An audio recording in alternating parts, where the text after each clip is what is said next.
Hello and welcome to the show. I am here today on another one of these classic driving games.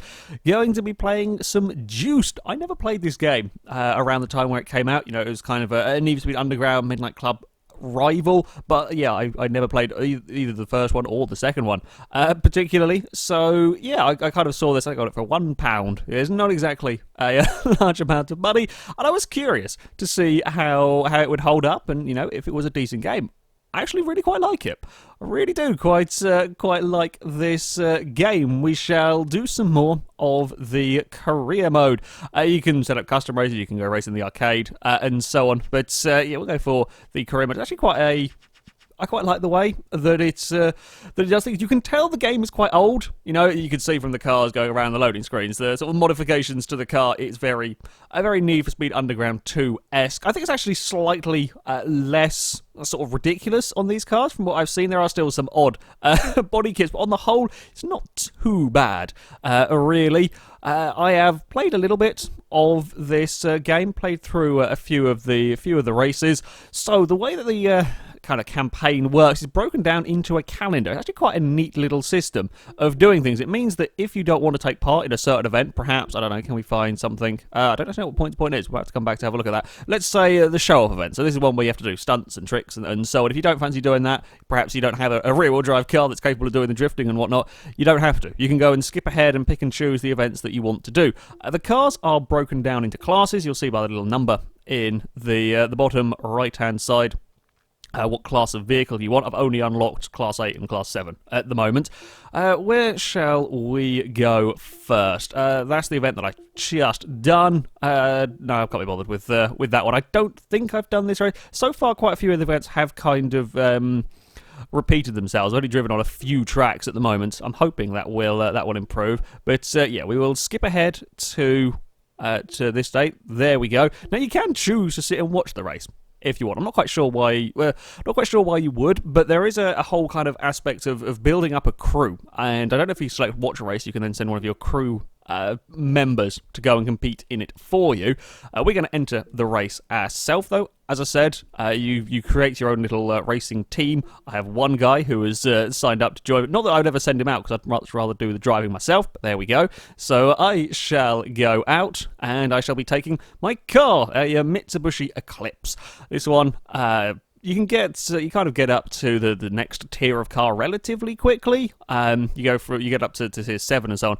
After that, it has taken me a little while actually to make that much progress. Now, at the start of each race, you can choose to bet with any of the drivers. Now, naturally, I'm going to pick the car that's probably going to be slowest.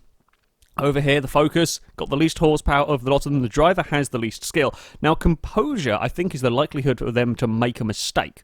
So, yeah, they've got low composure, most likely to make a mistake. Well, we're going to have a little bit of a bet. I quite like this kind of betting system. It's an interesting way of doing things. Adds a little bit more depth, a little bit more risk versus reward in some aspects. Different drivers, parts of different crews, and they will accept different size bets. So, in generally, the lower skilled drivers, like the one that I've challenged here, accept quite low bets. So you can see at the bottom it says preferred bet, 2,500. Now you can try and be brave and ask them for a little bit more. Sometimes they'll accept, sometimes they'll decline. And likewise with the higher tier drivers, you can bet sort of $9, $10, $15,000 if you're brave. But then of course you got to make sure that you drive well enough to beat them. So we're going to see if he wants to do a $3,000 bet, which he was. Now there's a whole respect system on here. Did you not? I just said. Okay, so he didn't want to do it, but he respected that I offered the bet. Okay, sure. That's okay, fair enough. So yeah, now we've got $2,500, a relatively small bet from the stuff that I have been doing so far that we are going to go race for. Now, the races themselves are, as I said, they've been around the same few tracks. I'm hoping this one here is different. They have certainly a random weather. Some races will take place at night in rain. I think there's a random time of day as well. Pretty sure I've done some night racing and some day racing. There isn't an open world, like a free roam bit for you to explore, as far as I'm aware, at least. Speaking of rain, we are going to have a wet race. I think this is the track that I've driven around a fair bit. So I should be okay. Oopsie, sorry, didn't mean to bump into you there ever so slightly. I forgot to put the gearbox into manual again. Whoopsie, my bad. Yeah, there is some interesting systems that go on in this game that I haven't really seen that much of. I'm not 100% sure if the rain really makes a huge difference to car handling. But as I said, the way you kind of progress, the way you get experience, if you like, is through the respect. Now, you can earn that in many ways. You saw with the betting, you can earn respect in that. You earn it in races as well. If you do well, if you beat your opponents, you gain some. But if you crash into their cars, you cause damage, you start losing it. So you've got to be careful. You've got to try and not create mistakes. And I think, if I remember correctly, I may have swerved across there, the little exclamation mark, if you kind of stay behind someone, if you kind of harass them, you can sort of fluster them into making a mistake, which is quite a neat little system. It's not something that you see very much in racing games. It would be an interesting thing to see more of. Yeah, it's a good little system. And the actual racing itself, pretty good fun. The cars handle really nicely. You know, a four-wheel drive car like this Eclipse feels like a four-wheel drive car. You drive the front-wheel drive. I have a Honda CRX as my starting car. You drive that CRX, it feels very much like a front-wheel drive car. You know, it's not going to want to be sliding about. Particularly, you might have a little bit of understeer and whatnot. You see the way the cars bounce over the curbs as well. It's actually a really good arcadey handling physics. I was surprised. I wasn't quite expecting it to be as good as it is. You know, these are good fun cars to drive. I haven't driven the faster vehicles. I don't know quite how they go. I don't know if I imagine they're not particularly bad to drive. Again, you know, going from the way that these cars are. Oh crap, I've done a silly thing. Oh no, I've done a really silly thing. Careful now. There we go. We're bouncing off the walls. That's not a very good start. I know it's all gone a little bit wrong on this one. There is, as you can see up ahead, up at the top of the screen, sorry, a stop beeping me. God damn it, I will beep at you as well. Kind of the little indicators. You can turn... Oh, Christ, you can turn them off. This track actually looks a fair bit different in the way... Ah, crap, no, the focus. I've got to beat you. I've got to beat you. I'm not quite sure. There's a flashy flashy R in the corner that adds numbers on. I don't quite know what that's doing. I'm not figured out. I'm assuming it's sort of respect system of some sorts, but it kind of adds at random amounts. Yeah, oh crap, the kind of the guiding thing, I completely and utterly ignore it. It's very early with the braking, because I'm not going to go, in fact, I'm even quite early braking there, because these cars have got plenty of grip. Quite good brakes as well, so you can really throw them about all over the place. Whoa, big slide, that was my bad. Actually got it sliding off a curb. It's a great handling system. It really is. Ooh, we're all going to cut one another up. Oh, someone crashed in all of that. That was the pressure thing. Something they got to them. They've dropped way back through the order. We're having a race with the Focus. One of the things I was fearing is certainly in some of the early races, I got to the front and buggered off away from the rest of the cars. I don't know if there is a catch-up mechanic. If there is, it's a very, very slight one. It's not a noticeable one. There's not rubber banding AIs up to the back of you. Pretty sure the Focus went straight... Yeah, both of the cars giving chase went straight into the wall. I'm not driving particularly well here. Yeah, the AIs aren't massively rubber banding around the place, which is nice. Often, you know, they might catch up to me. It's probably because I've been doing something stupid.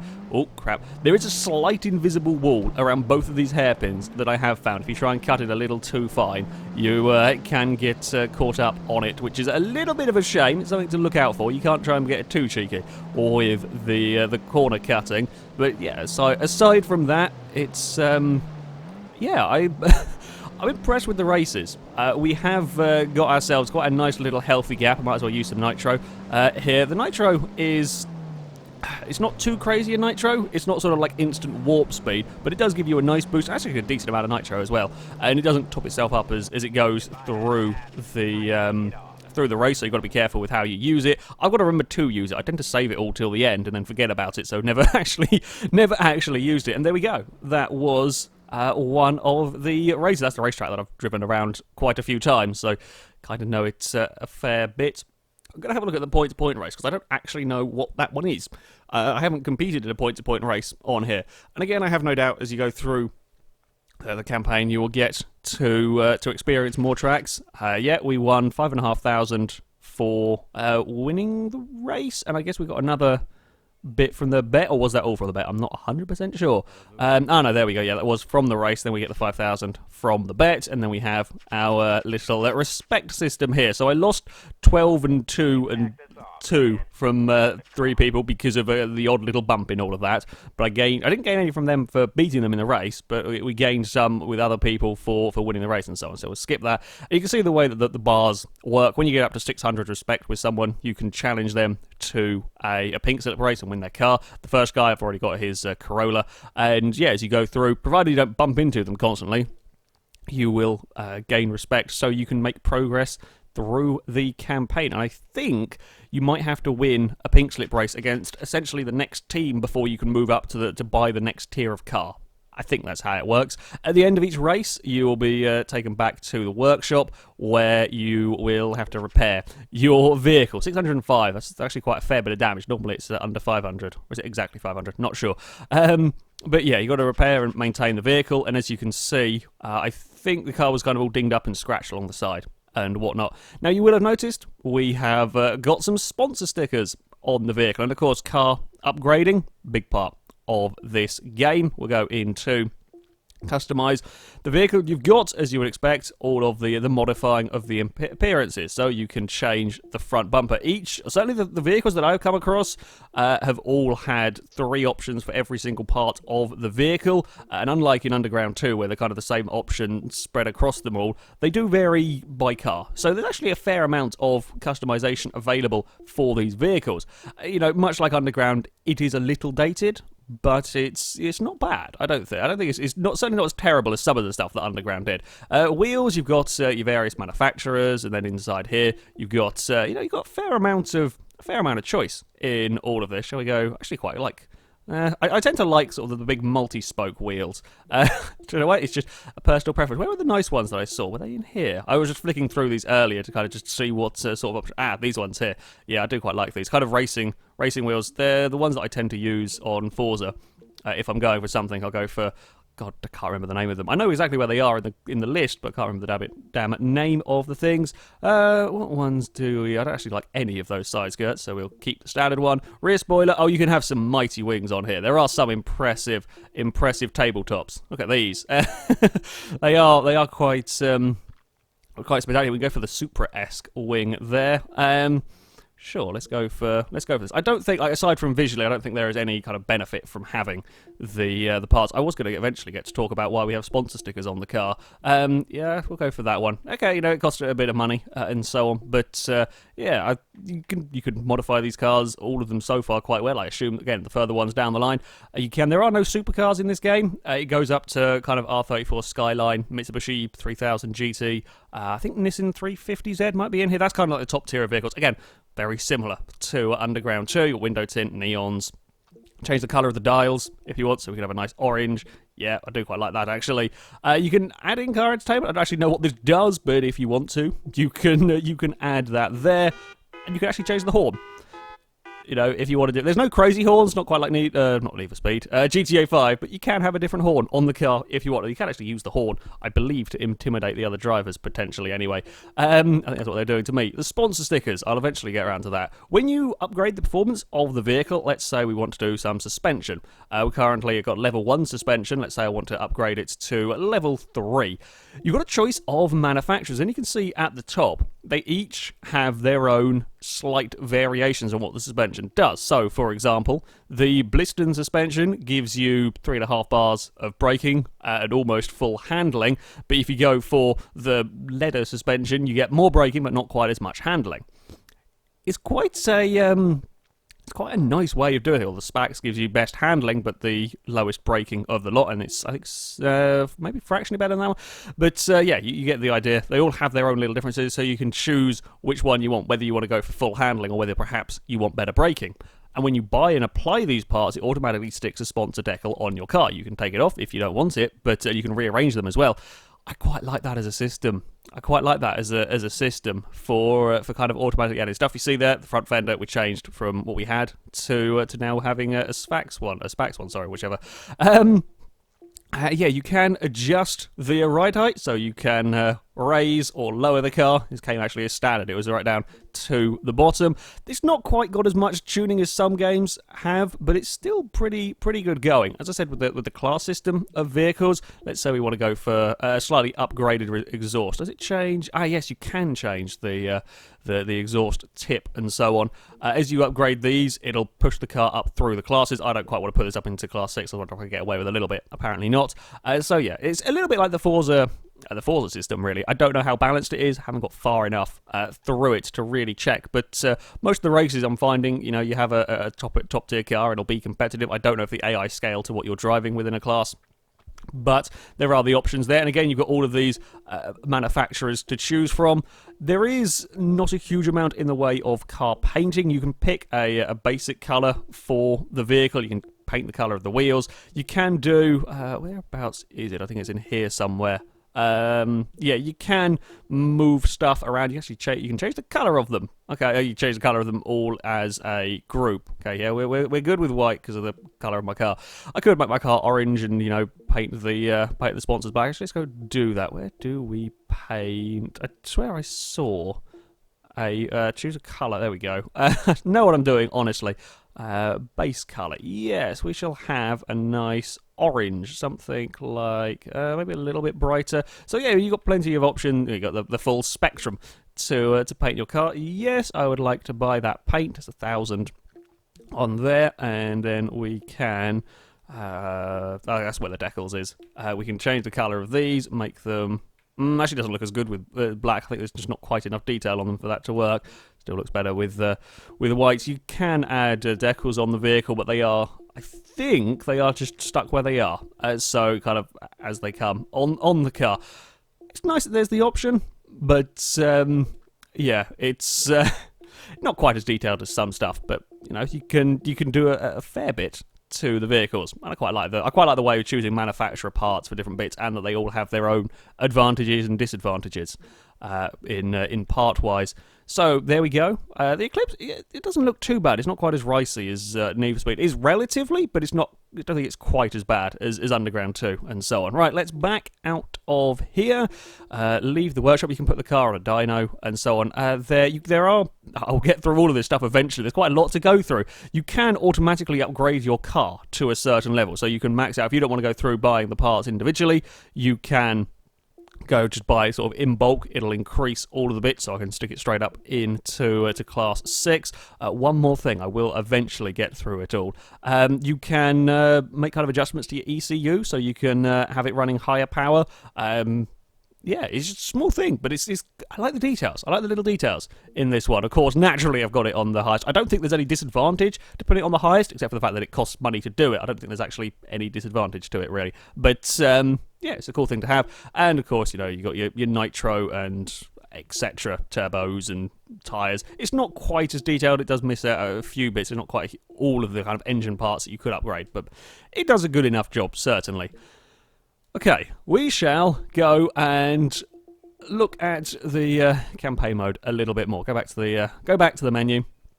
As I said, there was there's the calendar. Oh, I think we've just got a challenge. Yeah. Oh, have we got new cars? Fantastic. Hello. What have we got for sale? You've brought me new cars, and I just finished messing about with the. Oh. Why couldn't you have told me at the start of the video? Okay, so maybe you don't have to race for pinks on some of the higher up guys. Maybe they're just over time they'll be added. Fairly decent car list. There's a fairly sizable amount of vehicles. Oh, there's a Clio Sport. Fantastic. Not quite sure why I've only just unlocked that one, but there we go. Yeah, it's a decent car list. Okay, this is like a used car lot. As you can see, there's a condition of the vehicles. The worst condition vehicles are slightly cheaper. Not that I've already seen condition make any real difference. There's a fair amount of cars. I think there's probably more cars in this than the new Need for Speed game, to be honest. We've actually got some classic muscle cars. There's not too many muscle cars, though. It is mainly on the tuner vehicles. That's quite cool that I've finally unlocked all of these vehicles that you would expect on here.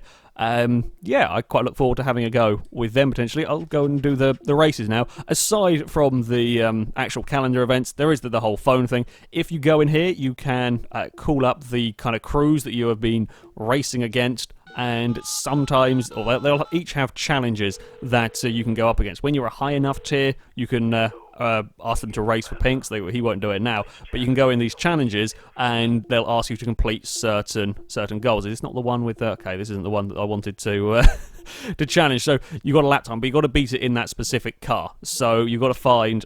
There is one for the Mitsubishi somewhere in here.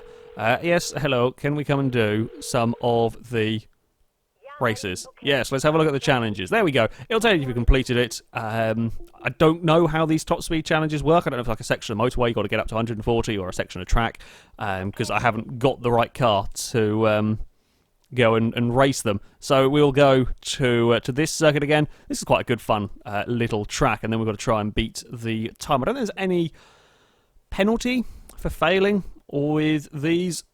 Actually quite a decent payout. You want a quick way to make money, it's a 1 lap race. It's a minute 40, plus a little bit of loading times, and you get $10,000 for beating the lap time. I beat it on my first time. It's not a hugely ridiculous target.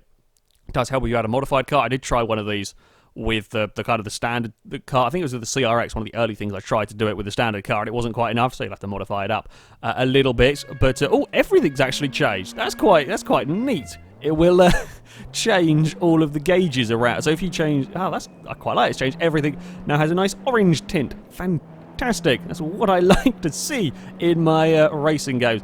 Yeah, the actual little assist thing. We can probably get rid of that somewhere in the options. Can we? We can turn up the AI difficulty. I might have to do that. We want to keep that on. Okay, it's not in here then. I don't know where it is. There is a way. I have seen the options to turn it off. It's kind of quite useless at times.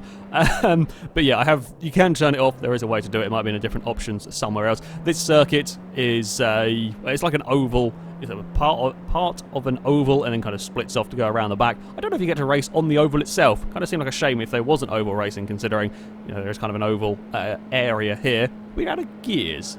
I do believe that we are. I wonder if we get upgraded gearbox. I think you can perhaps tune the gear ratios if I buy upgraded gearbox and so on.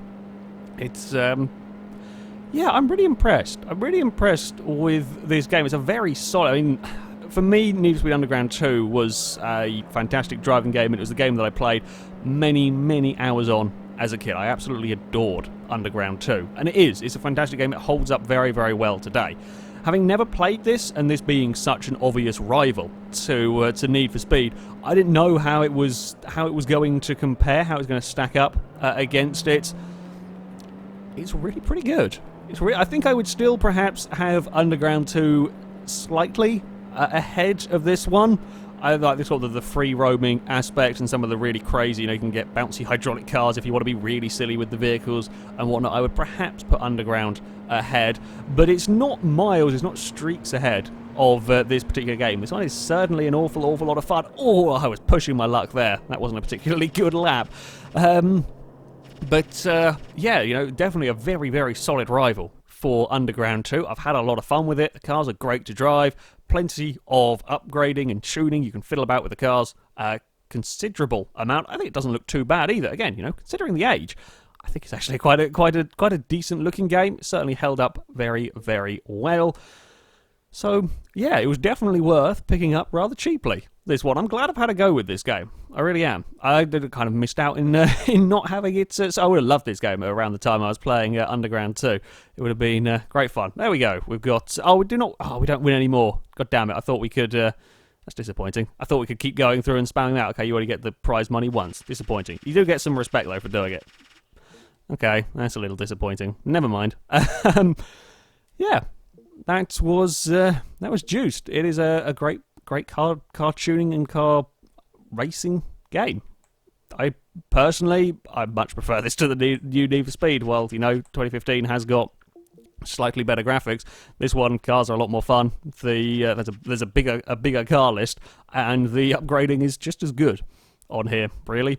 So yeah, that is it for this video, guys. Thank you very much for watching, and until next time, goodbye.